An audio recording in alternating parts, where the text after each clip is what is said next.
Yeah, Kamani, I'm curious how much you've looked at UConn already, and if you have any early impressions of that matchup. We started looking at them right after their game ended, and we knew we were going to play them. We had a practice last night and kind of like a film and walkthrough session. And obviously, we're going to practice and go over them, here on out. I think we match up well with them. I mean, it's just going to be another war. Obviously, they have two pretty good bigs, and they surround the bigs with some pretty good pieces. So we've been looking at them, but I think we match up well with them. Now, I was curious. I don't know how much y'all have matched up in practice because different positions or whatever. I'm curious from a player's perspective. What's it like being defended by Jordan Walsh? Like, what kind of challenge is that when you got Walsh trying to lock you up? I mean, Jordan, he's super active on the defensive end, and he's long and kind of uh, moves well for his size, and he's pretty strong too. So I know, like when we kind of go at it in practice and guard each other, he's pretty good on defense. Scotty? Yeah, Kamani, you mentioned UConn's got a couple of pretty solid bigs. Sonogo, I think, was a honorable mention, All-American. You have any impressions on him, or just kind of what stands out to you about him? Yeah, he's like super active, big. He's kind of like Oscar-like with his motor and just how he crashes the glass and how aggressive and physical he is. But he's super skilled in the post too. So, I mean, we've been watching film on him, and we're game planning towards it. I think we'll be fine though. I think there's been like 10 or more games this year where you finished with more offensive boards than defensive boards. What is it about you that allows you to just carve out space and grab offensive boards? What kind of like how are you wired that way? Um, I mean, just the game plan for us, Muss always says, is to get extra possessions because especially in March, the games come down to like a couple possessions, as you guys see. So just try to get like extra possessions for the team. That's kind of been like Muss's theme and game plan ever since I've been here. So it's kind of like just me trying to be a star in my role. Curtis? Hey, Kamani, I wanted to ask you a follow-up on Jordan Walsh. He's gone through the ups and downs that any freshman will, but it seems like he's just really stepped up in the tournament for you guys so far. Just what have you made of the way he's played and the impact he's had? Yeah, I mean, when you're a freshman, you kind of got to get used to things, and it could kind of be difficult when you come here and things don't go your way. But I mean, if anything, it's just credits to him when the lights are bright. He's showing up and performing, and that's what we needed from him right now, and that's what we're getting. So I think he's been a great addition in March, and he's kind of been an X factor on why we're winning these games. Just curious, how validating has it been for you guys to reach this point, just with the ups and downs, the obstacles that you faced this year? You've kind of wound up where people expected you to be in the beginning. Yeah, I mean, our goal from the start of the season was to win a national championship, and then of course, some injuries and things happened, and it just felt good to get to the Sweet 16. But I mean, now it's kind of like our goal is still the same. So I don't think anybody here is like satisfied. We're going down to Vegas to get us two more, and then try to get to Houston. So that's kind of our game plan, and I think everybody in the locker room has the same mindset. Bob? Hey, Kamani, how you doing? You're making me famous on Twitter. We always Hey, go famous, Bob. No cap. okay, thank you.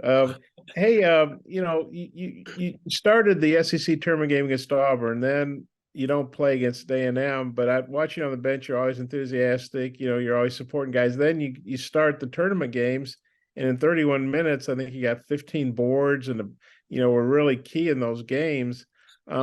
I think a lot of guys, they didn't start a game, they wouldn't react real well to it, but it doesn't seem to impact your attitude or how you play. How do you deal with that, going from not playing and then you play really big in two NCAA tournament games? Yeah, I mean, I think you just, I just always been a team player, and I can just do whatever I need to do to help the team win, and that's kind of been my mindset. And I know like I have more experience than anybody here, so I kind of got to be the voice from the bench and help in that way too. So I think you just always got to stay ready for your moment. That's something that I learned by being here and playing under Muss. Is like you know, there might be games where you don't play, but you're just as important as the people on the court. And I think everybody on our team understands that. And, you know, just playing for Muss, you just learn that. And then I had a question about Jordan too. I guess you're getting inundated with these questions, but you know, you look, a lot of people have a tendency to look at points, right? Media, fans, whoever, but players maybe too. And Jordan scored okay, but you know, I think he's averaging about 7 points or some, and I think he scored 60 in those 2 games. But he just impacts the game in so many different ways and things that don't show up in the box score. And I was talking to AB about this, and he said, you know, maybe his role wasn't what he imagined at the start of the season. I'm guessing I thought he'd score more, whatever. But how have you thought about the way he sort of evolved? And he said he really doesn't care if he scores. He wants to play defense and rebound. You know, I mean, obviously he wants to score too, probably. But what have you thought about the way he's accepted the role and doing all the kind of a lot of the unseen little things to help you guys win? Yeah, I mean, you learn here quick that, you know, everybody really can't score, and you kind of have to find your role and be a star in your role, and that's how you're going to get on the floor and get minutes from us. And I think Jordan just adapted really, really well. I mean, he kind of got down a little bit, but I like the way that he bounced back and kind of just bought in. I think right now Jordan Walsh is just super bought into what Muss is saying and the staff is saying and just how we do things here, and that's why he's having the success that he's having.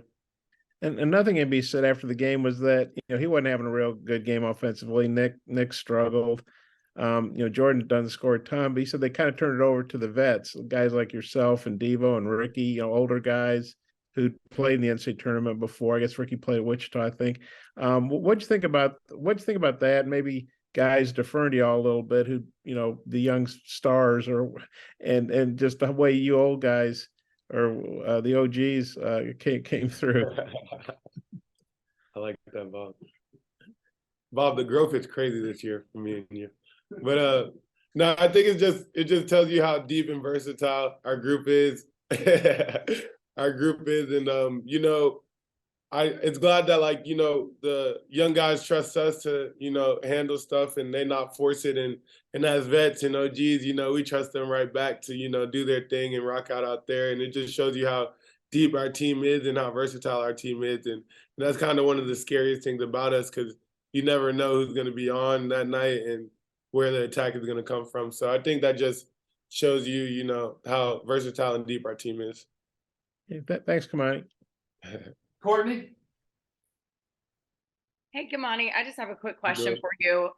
You guys are the 8 seed. It's tough to get to this point as an 8 seed. I mean, you look at the history, you know, years past, only 5%, I believe, make it to the Elite 8 past this. It's just a tough path for any 8 seed in the tournament. What about this team makes you think you can go all the way and, you know, solidify yourselves in history as a team that gets all the way to the championship as an 8 seed? I just think with our team, you know, talent never been the problem. Like we had like problems during the season, but I think like in our games, like if you think about our 2 Alabama games, we were up big in the second half. We kind of let those drop. We let one at A&M drop. We battled against Creighton. Like when it comes to certain games, I look throughout the season, like we just struggled. But I don't think we ever had the attitude like that. We were going in thinking we were going to lose these games. We kind of just let things slip away. And, you know, during March, we're kind of figuring out those problems and switching the flip back on. Like we're not dropping leads. We're answering the runs and stuff like that. So we're just peaking in March, I think. And I mean, this team is talented. Like I said earlier, our goal was to win a national championship. And I mean, it's still our goal. We didn't really care what seed number we got. Thanks, Kamani. Of course. Jacob? Sorry, Jonathan? Hey, Kamani. Coach Muss has now taken 3 different teams to this stage in consecutive years. What is it about Coach Muss this time of year that gets the best out of you guys and out of his team that allows you guys to make these runs in March? I just think it's just the preparation. We're probably, I'm not even going to say probably, we're definitely the most prepared team going into a game. I think in March, when you kind of get like matched up with different conferences and different teams and different styles, that just helps a lot. And then, I mean, we kind of always just tend to peak in March. It's kind of weird. I feel like I'm having like deja vu or something. So I don't really have no answer to that. But I guess it's just like Muss's philosophy or something. I don't know. Andrew, final question.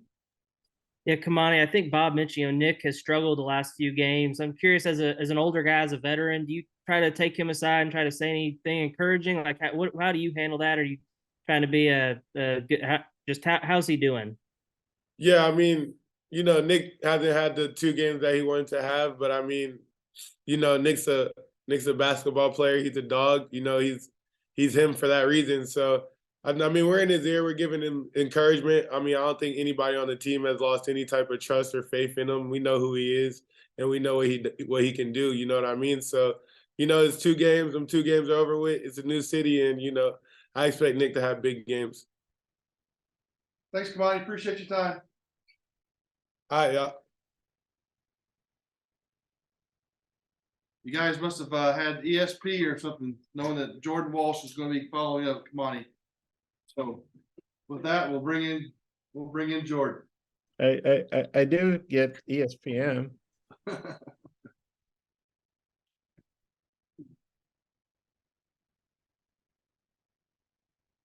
Okay, Bob, go ahead and get started. Okay. Well, hey, Jordan. We talked about this a little bit in Des Moines, but your plus, the plus with you on the court for the 2 games is just really unbelievable. What do you think about that? I guess how much pride do you take in the fact that when you're on the court, obviously there are other guys there too, but you guys are really outscoring the other team by big margins. I take a lot of pride in like the small things that help the team win, and I feel like the plus minus is just a reflection of what you do to help the team win. And with me being the guy who's going to dive on the floor for loose balls, or guard their best player and get a stop or 2, I feel like those things are reflected by that, and that's what's most important to me. Of course, that and winning. So I feel like it's a reflection of kind of like what's most important to me when it comes to competing and winning a game. I was talking to Anthony, I guess, after the game the other day, and he mentioned maybe your role hasn't been exactly what you envisioned. I'm sure when you come in as a McDonald's All-American, wherever you are, whoever you are, you probably think, well, I'm going to score a bunch and do all this stuff I did in high school. It doesn't always work out that way. What were you anticipating, and then maybe how have things evolved to where you're being such a valuable player, even though you're not, scoring 20 points a game or whatever? Coming into college, as McDonald's All-American, most people think like the way you just said, I want to go out and score 20 points and get 10 assists and 12 rebounds. But that wasn't really my mentality coming in. To me, coming in, it was just, if I can help us win like at a high level, like in March, and hopefully have us to be the last game that's playing on television to be the championship, then I'll be able to achieve the things that I want to achieve without having to score 20, without having to like come off ball screens the whole game or do stuff like that. But it's just my role has just kind of fell into being that glue guy. We have a lot of older guys who are better at scoring and better at reading plays than I am, like Devo and Ricky. They're bred for these type of scenarios. So you could say I have the easy job, just picking up what's left, and that's kind of what I've done, and I've been successful with it so far, and so I'm gonna keep doing whatever it takes to win. And if that's it, that's what I'll do. Me and Scotty were talking about this earlier. I guess there was a play where you made Wilson take a shot and it like went over the goal. I was wondering if you remembered that. And how much were you matched up on him, or what all different guys did you cover Saturday? So before the game, Coach Muss told me that my guarding assignment would be all 4 guards, like everybody on the perimeter, including the 4-man. So I during that game, I probably got a chance to guard every single person on the roster at some point in the game, for sure. And obviously I had to, read the scouting report and learn their strengths and weaknesses and tendencies that makes them such a good player. And that's what I did. And then whenever I was matched up on them, it was just like playing into the scouting report. And that's what I did, and took advantage and played great defense. Okay, thanks. Scotty. Yeah, Jordan, just maybe, I don't know how deep y'all have gotten into UConn yet, but maybe first impressions on UConn's perimeter guys and maybe some pieces that you may end up defending. Yeah, We've been able to cover their team a little bit. We're gonna do even more in a little bit. But for the most part, like everybody knows, they're big man. He's dominant. Working on containing him along with some of their guards who are high scoring guards. We have to focus on them as well. They're a really good team. They've come this far in the season, so I bet that says too much to how much they've been working and they've been grinding this season. So it's going to be a good game, and we're just excited to be able to compete again. And then I think Ricky maybe struggled a little bit in Nashville at the conference tournament, but played really, really big role for you guys in your 2 wins last week. Just what maybe impressed you most about the way Ricky bounced back? It's just what impressed me was that he did bounce back, and he never let his confidence be wavered just because he had a couple of bad games. He played the best of his ability. Obviously some games do not go as planned, but now that we're in the big lights and we're in the tournament, we're getting deeper and deeper, he's playing better and better. So I feel like that says a lot about his character and about his mentality and the way that he approaches the game. Hutch? Jordan, I'm curious how does your confidence now compare to maybe at the beginning of the year and maybe in the middle of the year where you were, had a little bit of struggles there in the middle of the season? I feel like, March brings out the dog in people, and it's bringing out the dog in me, and it's boosted all attributes of my game. I feel like it's made me to be even more of a competitor than I already was, and I feel like for those reasons, it's brought my confidence has skyrocketed to be able to, help my team win in any situation. And I know you fouled out the other day, but it was after you played like 33, 34 minutes. What's the key to playing now without fouling? Like, what's the key to staying on the floor for you? It's just a mentality of, keeping in mind the small things that I used to do that fouls. It would be a lot of just ticky-tack on-ball stuff or even off-ball stuff. It would just be small stuff like me putting my hand on somebody once they start driving, just small stuff like that I had to, get out of my routine and break that habit so that I'll be able to stay on the court longer and help my team longer. Bob, you got a follow-up? Yeah, I do, if that's okay. Jordan, I meant to ask you this the other day and I forgot. I'm getting so old, I forget things. But the play where Ricky hit the free throw, then he missed it with like 20 seconds left, and then he credited you with tipping the ball. I think it went off Wilson, then you tipped the ball to him. And of course, that didn't show up in the box score, tipped ball to teammate for crucial free throws or whatever. But what do you remember about that play? And that just, to me, typifies stuff you do that, are winning plays. What's crazy about that play was I wasn't even about to like spin off of him and go that way until I talked to Kamani.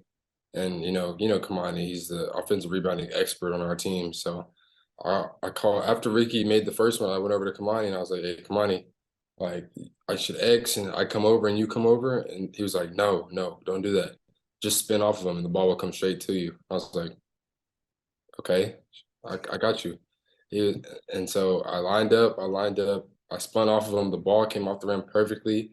And, with my long arms, I was able to hit it kind of like off the backboard a little bit so that it hit the backboard and bounced back towards Ricky. And then he ended up catching it and laid it up again, got another foul. So things worked out perfectly.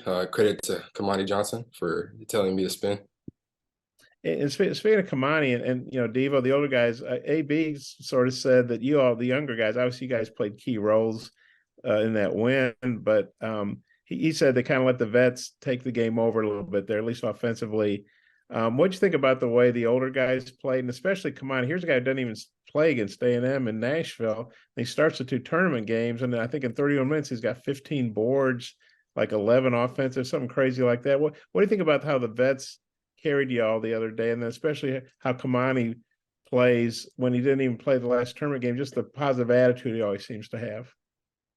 Yeah, for playing from us, you always got to be ready to step in and help the team. Obviously, guys like Joseph Payne got in the game, Ford got in the game. Like those guys played crucial time. At the ending of the game, I feel like they got to stop to just secure that win, and I feel like that says a lot. I feel like that goes through with everybody on our team. Like even Kamani, like he could catch a DNP one game. We actually talked about this after the game. He's like, man, I just caught a DNP. Now I'm starting, and now I'm playing 30 minutes. I was like, bro, Kamani, like, you know what it is with Muss. Like, you know, anything is possible with Muss. He was like, yeah, you're right. You reminded me, and I'm the vet. So it was cool to have that interaction with him. Obviously, they've been there before, so the pressure on them is decreased. So as things, you know, got tight, we relied on our vets, and the vets, you know, they took over. They did what they were supposed to do. They led the team to victory, and you know, we trusted in them, and we're going to keep doing that for the rest of the season.